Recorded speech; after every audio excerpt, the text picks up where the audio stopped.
In the last 5 years, the state of Kansas has lost more than a quarter of its dairy farms. But on the flip side, the number of cows in the remaining herds are increasing. KOIM's Tanya Bach looks into the shift and introduces us to a now former dairy farmer who says he was milked out of the business. Dang, you're 70 years old, so there. I know you invested $3 million or $4 million, whatever you want to invest in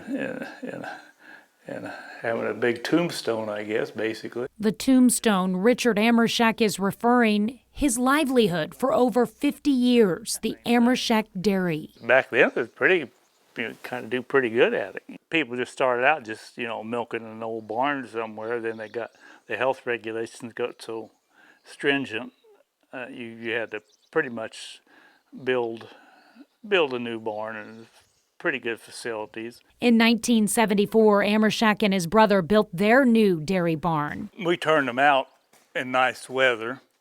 That way it'd be off concrete. Concrete's hard on cattle.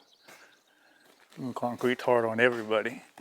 They started with 100 cows and eventually built their herd up to milking 150 cows every day, 16 at a time. You're there every day. If you're not there, somebody's got to be there.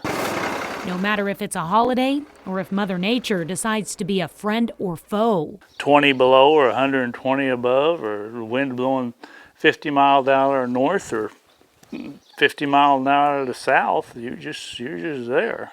The occupation of running a dairy herd is labor intensive. And so the fact that, a lot of our families that used to be dairy, that had the family at home that was doing that, they've had to do other things. They've had to go out and get other jobs, or the kids have moved off and haven't come back to the farm. Did you have any kids that were interested? I didn't have nobody. I never been married. Nobody'd have me. I'm going to die a lonely, happy old man.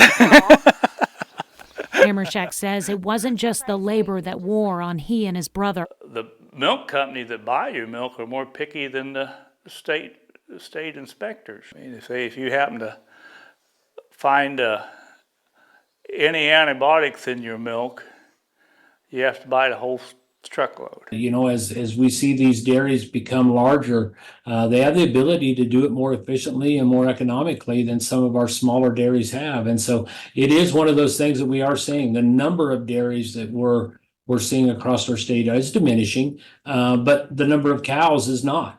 We just hung everything up, even after the last ticket there. We just hung everything up and walked off. Oh, so this was the last load that went out? This one here? Yeah, just a partial load. October 2021, 742 pounds headed to a processor in Springfield. I think maybe go up the skate over here. Knowing the bigger farms were milking out his chances of retiring exclusively as a dairy farmer, about 15 years ago, Amershek started to diversify. He runs a few beef cattle and leases the majority of his land for hunting.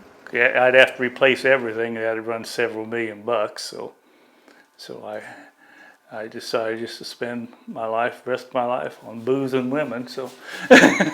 Closing the dairy farm chapter of Amershek's life and hopefully turning the page to a little relaxation.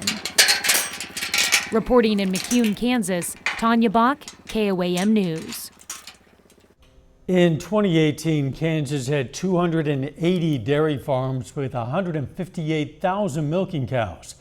Today, there are only 209 dairies, but the number of dairy cows has increased to 175,000.